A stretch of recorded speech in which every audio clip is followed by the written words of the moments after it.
আমাদের সিরাজদি খান প্রেস ক্লাবের সুযোগ্য সাধারণ সম্পাদক আব্দুল্লাহ মাসুদ ভাইকে কৃতজ্ঞতা জানাচ্ছি যে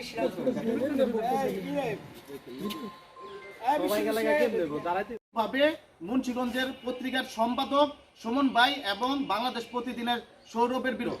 তাই আসলে ওই জায়গার ভিতরে ডালি কেন আটকাইছে, ডালি সত্য কথা কইয়া ওই তবে এই যে উদ্দেশ্য প্রণোদিত ভাবে মামলাগুলো হয়, এই ক্ষেত্রে আমি মনে করি কিছু অল্প দিনে আইসা ভালো একটা অবস্থানে গেছেন এবং এই সাংবাদিকতা আইসা আমরা যে জায়গার ভিতরে মানববন্ধন এবং প্রতিবাদ সভায় আমার সহকর্মীরা সবাই উপস্থিত হওয়াতে আমি এবং প্রেস ক্লাবের পক্ষ থেকে অসি অপেক্ষা মসি বড়, অর্থ অস্ত্র ও আগ্নেয় অস্ত্র হচ্ছে কলম বড়।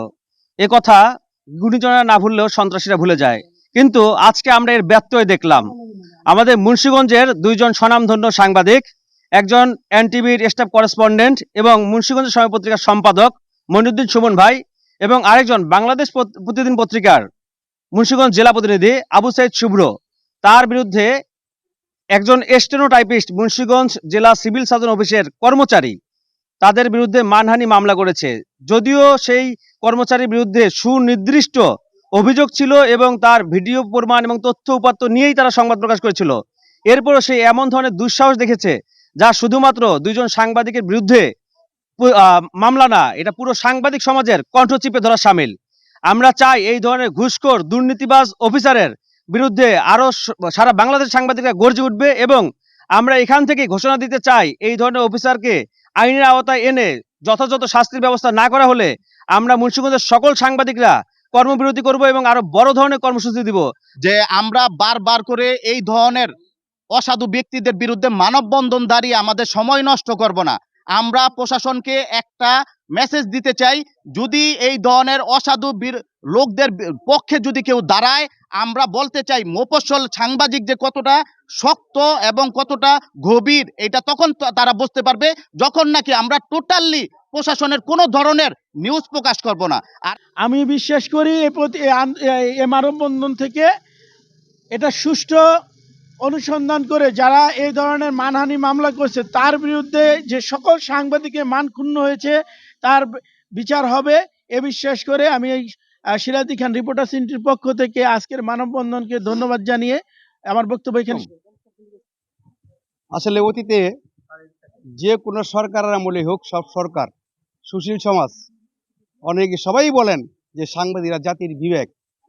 আসলে আমি এই ছোট একজন কর্মী হিসেবে, সংবাদ কর্মী হিসাবে আমি কখনোই সাংবাদিকদেরকে আমি নিরাপদ দেখি নাই।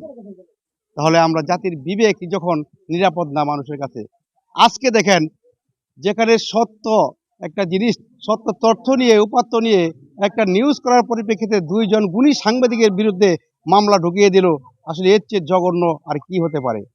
আমি সেই সাংবাদিকদের পক্ষে শুধু একটা কথাই বলতে চাই, আমরা এই বিচার যদি সুষ্ঠুভাবে এই বিচার না হয়, ওই ঘুষখোর ব্যক্তির বিরুদ্ধে যদি অ্যাকশন সরকার না নিতে পারে, তাহলে আমরা এর চেয়ে বেশি কঠিন আন্দোলনে যাব।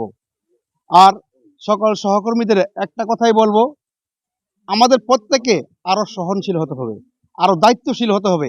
আমরা একে অপরের একই বন্ধনে আবদ্ধ হতে হবে, তাহলে ওই সন্ত্রাসীরা, ওই দুর্নীতিবাজরা আর কখনো আমাদের বিরুদ্ধে রুখে দাঁড়াতে পারবে না। সবাই ভালো থাকেন। আমরা তার জোর প্রতিবাদ জানাই। সাংবাদিকরা হচ্ছে জাতির অতন্দ্র প্রহরী। তারা অনেক কষ্ট করে বিভিন্ন জায়গা থেকে সংবাদ সংগ্রহ করে সত্য সংবাদ প্রকাশ করার চেষ্টা করে। সেই ক্ষেত্রে যদি প্রশাসন তাদের সত্য সংবাদের বিরুদ্ধে ডকুমেন্ট থাকা সত্ত্বেও যদি অ্যাকশন না নেয় সরকার, সেই ক্ষেত্রে তো আমাদের প্রতিবাদ করারই কথা। তো যে দুটি মিথ্যা মামলা হয়েছে তা সুষ্ঠু তদন্তের মাধ্যমে পদক্ষেপ নেওয়া হোক, এটা আমরা চাই। আর তা যদি না হয়, তা সামনের দিনগুলোতে সকল সাংবাদিক মিলে আরো জোরদার আন্দোলন করবে। আমি যে কথাটা এখন বলবো সেটা হলো, সকল সাংবাদিককে একটি প্ল্যাটফর্মে আসতে হবে, ঐক্যবদ্ধ হতে হবে এবং সত্যের পক্ষে থাকতে হবে এবং সবসময় সত্যনিষ্ঠ কাজ করতে হবে। ধন্যবাদ সবাইকে।